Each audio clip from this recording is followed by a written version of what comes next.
ભાવનગર લોકસભામાં નાના ઉદ્યોગકારો જે લઘુ ઉદ્યોગકારો છે તેમની સ્થિતિ કેવી છે તે જાણવા માટેનો મતદારોનો મિજાજ જાણવા માટે અમે પહોંચી ગયા છીએ। નાના જે કુંભાર જે મોટી સંખ્યામાં અહીંયા વિસ્તારમાં રહે છે અને તેમનું કામ આ પ્રકારના માટલાથી લઈને અલગ અલગ માટીના જે વાસણો છે તે ઉત્પાદન કરવાનું છે। ત્યારે ખાસ કરીને હું કાકા આપને પૂછવા માંગીશ કે અત્યારે કેવા પ્રકારના લઘુ ઉદ્યોગમાં આપને સુવિધા મળી રહી છે અને શું સમસ્યાનો સામનો કરી રહ્યા છો આપ? અત્યારે છે ને આ મોંઘાઈનું અમારે પૂરું નથી થતું ને બળતણના ભાવ વધતા જાય છે।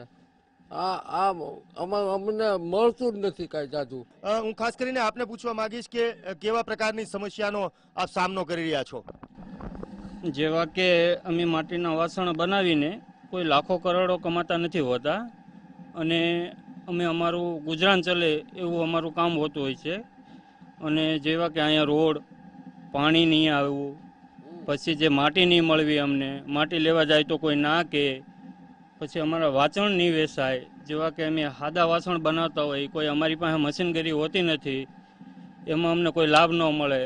બેંકોનો વ્યવહાર કરવા જઈએ, અમે લોન લેવા જતા હોઈએ છીએ સબસિડી માટે, તો અમને એ પણ નથી મળતી।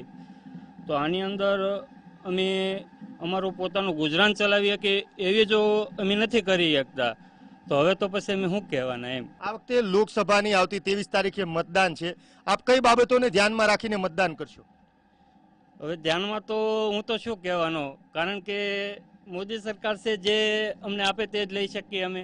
અને અત્યારે તો બધા કાયદા તો કેવા થઈ ગયા છે જેથી અમે ઊભા રહી નહીં શકીએ એમ, કારણ કે ઊભા રહીએ તો જ્યાંથી અહીંયા આવે તો અમારા માટીના વાસણ સુકાઈ જતા હોય છે।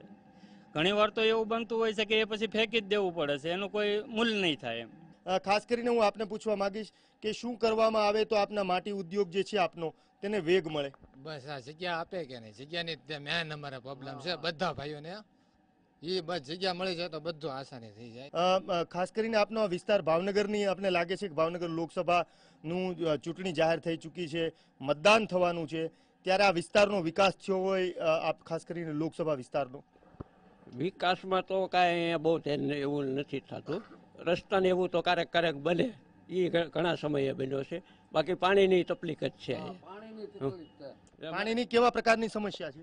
પાણી અમારે આવતું જ નથી, અહીંયા આ લેનમાં તો આવતું જ નથી પાણી। સરકાર દ્વારા ક્યાંક ને ક્યાંક જે સફળતા હોવી જોઈએ ખાસ કરીને નાના ઉદ્યોગકારો માટે, ત્યાં ક્યાંક ને ક્યાંક ચૂક થઈ છે તેવું સ્પષ્ટ દેખાઈ રહ્યું છે। એવી આપના જે લોકસભા વિસ્તાર છે તેની અંદર સ્વાસ્થ્યને લઈને, ખાસ કરીને શિક્ષણને લઈને આ પ્રકારના વિસ્તારમાં આપ રહો છો, ઉત્પાદન કરો છો સતત, ત્યારે આપ આપના બાળકોને ભણાવવા માટેનું આપ સરકાર દ્વારા કોઈ યોજના કે વ્યવસ્થા છે આપના માટે? ના ના, બિલકુલ નથી। અમે અમારા બાળકોને ભણાવવા માટે સારી સ્કૂલમાં ભણાવવા માટે ઈચ્છીએ છીએ, ફોર્મ ભરીએ છીએ તો ફોર્મમાં લિસ્ટમાં નામ નથી આવતું।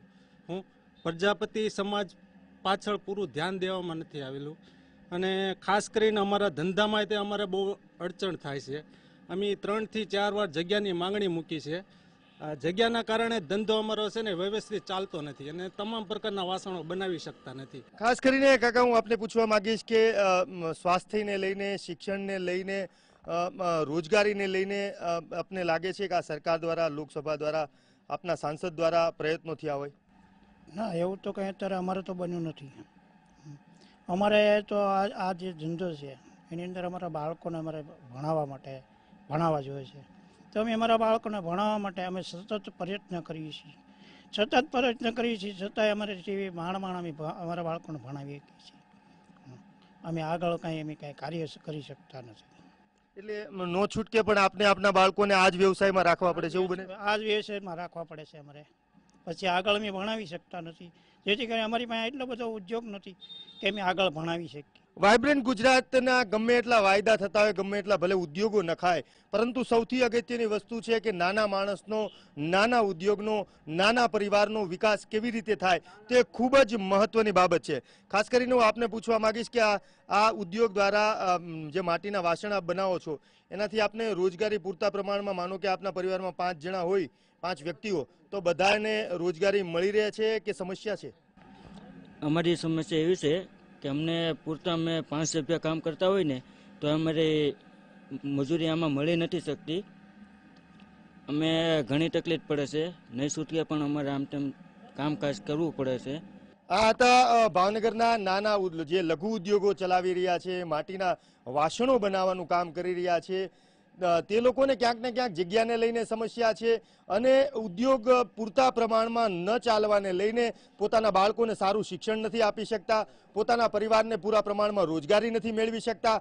પૂરતા પ્રમાણમાં એવું કહી શકાય કે જે સપનાઓ જીવનના હોય છે તે સાકાર થવામાં ક્યાંક ને ક્યાંક બાધા ઊભી થઈ રહી છે. ત્યારે આવનારી લોકસભાની ચૂંટણીની અંદર મતદાનના દિવસે આ તમામ જે નાના ઉદ્યોગકારો છે, ખાસ કરીને જે વાસણ બનાવનારા, માટીના વાસણ બનાવનાર લોકો છે, તે ઘણી બધી બાબતો, પોતાની સમસ્યાઓ, પોતાની જે દ્વિધાઓ છે તેને ધ્યાનમાં રાખીને મતદાન કરશે તેવું સ્પષ્ટ દેખાઈ રહ્યું છે. કેમેરા પર્સન રાજેશ રાઠોડ સાથે અજીત ગઢવી, TV9 ભાવનગર.